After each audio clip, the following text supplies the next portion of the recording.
నమస్తే మిత్రులారా, ఆంధ్రజ్యోతిలో ఒక మెయిన్ వార్త అయితే రావడం జరిగింది. సో మనం గతంలో సచిన్ యాదవ్ గురించి అతని జావెలిన్ త్రో ఎప్పటి నుంచి జర్నీ గురించి ఒక వీడియోని అయితే చేయడం జరిగింది. సో అతను మనం అంచనాలను మెరుగుపరుస్తూ ఈరోజు టోక్యో ఒలింపిక్స్లో మనకు ఒక 4వ స్థానంలో నిలవడం జరిగింది. సో ఈ వార్తను కనుక గమనిస్తే విఫలమైన నీరజ్ మెరిసిన సచిన్, యాదవ్కు 4వ స్థానం, త్రుటిలో చేజారిన పథకం, వాల్కట్కు జావెలిన్ టైటిల్.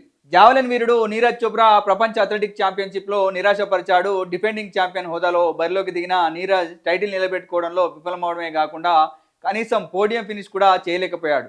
గురువారం జరిగిన పురుషుల జావెలిన్ త్రో ఫైనల్లో నీరజ్ ఒక్కసారి కూడా 85 మీటర్ల మార్కును అందుకోలేకపోయాడు. మొత్తం 12 మంది పోటీ పడ్డ ఫైనల్స్లో నీరజ్ జావెలిన్ను 84 మీటర్లు మాత్రమే విసిరి ఏకంగా 8వ స్థానానికి పరిమితమయ్యాడు. హాట్ ఫేవరెట్గా పోటీ పడ్డ నీరజ్ మొదటి ప్రయత్నంలో జావెలిన్ 80 మీటర్ల దూరం విసిరాడు. రెండో రౌండ్లో 84 మీటర్లు విసిరిన చోప్రా మూడో ప్రయత్నంలో ఫౌల్ చేశాడు. 4వ రౌండ్లో 82.86 మీటర్లతో సరిపెట్టుకున్న నీరజ్ 5వ ప్రయత్నంలో ఫౌల్ చేసి పతక రేస్ నుంచి నిష్క్రమించాడు. అయితే నీరజ్ నిరాశపరిచిన చోట మరో భారత్ థ్రోయర్ సచిన్ యాదవ్ తన అత్యుత్తమ ప్రదర్శనతో ఆకట్టుకున్నాడు. అంచనాలకు మించి రాణించిన సచిన్ అత్యుత్తమంగా 86.27 మీటర్లు విసిరి 4వ స్థానంతో అందరినీ ఆశ్చర్యపరిచాడు. నీరజ్ కంటే ఎన్నో రెట్లు అద్భుతంగా రాణించిన సచిన్ కేవలం 40 సెంటీమీటర్ల తేడాతో కాంస్య పథకం చేజార్చుకున్నాడు. 40 సెంటీమీటర్ల కొంచెం అయితే అతనికి కనీసం కాంస్య పథకం అయినా వచ్చేది. సో భారతదేశానికి కూడా ఒక గర్వంగా ఉండేది. అయితే ట్రినిడాడ్ అండ్ టొబాగోకు చెందిన కిషోర్ వాల్కట్ అందరికంటే అత్యుత్తమంగా 88.16 మీటర్లు త్రో చేసి స్వర్ణం ఎగరేసుకుపోయాడు. గ్రెనడా అథ్లెట్ అండర్సన్ పీటర్స్ 87.38 మీటర్ల ప్రదర్శనతో రెండో స్థానంలో నిలిచి రజత పథకం అందుకున్నాడు. అయితే ఎవరి సచిన్ యాదవ్ అనే వార్త ఇక్కడ రాయడం జరిగింది. సో ఇక్కడ మనకు చూస్తే సచిన్ యాదవ్ ఫోటోను కూడా ఇక్కడ వేయడం జరిగింది. నయా సంచలనం, ప్రపంచ ఛాంపియన్షిప్లో 4వ స్థానంలో నిలిచి అబ్బురపరిచిన 25 ఏళ్ల సచిన్ యాదవ్ ఉత్తరప్రదేశ్లోని కేక్రా గ్రామానికి చెందిన రైతు కుటుంబంలో జన్మించాడు.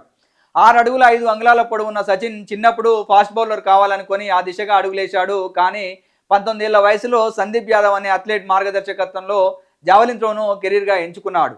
ఈ ఏడాది మే నెలలో కొరియాలో జరిగిన ఆసియా ఛాంపియన్షిప్లో జావెలిన్ను 86.727 మీటర్లు త్రో చేసి అత్యుత్తమ వ్యక్తిగత ప్రదర్శనతో రజతం నెగ్గాడు. అదే ఊపులో ప్రపంచ ఛాంపియన్షిప్నకు అర్హత సాధించి క్వాలిఫికేషన్లో సత్తా చాటాడు.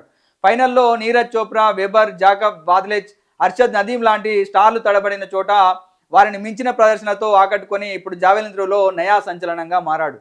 సో అతని వయసు చూసుకుంటే 25 సంవత్సరాలు. గతంలో ఇతని మీద మనం క్లియర్గా వీడియో కూడా చేయడం జరిగింది.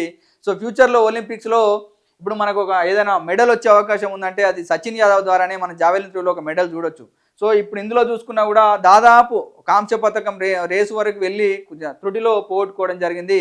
భవిష్యత్తులో కూడా ఇలాంటి క్రీడాకారులు మరెంతో మంది రావాలని కోరుకుందాం. కాబట్టి చూస్తూనే ఉండండి యాదవ్ విజన్ ఛానల్. మా యొక్క ఛానల్ని లైక్ చేయండి, షేర్ చేయండి, సబ్స్క్రైబ్ చేయండి.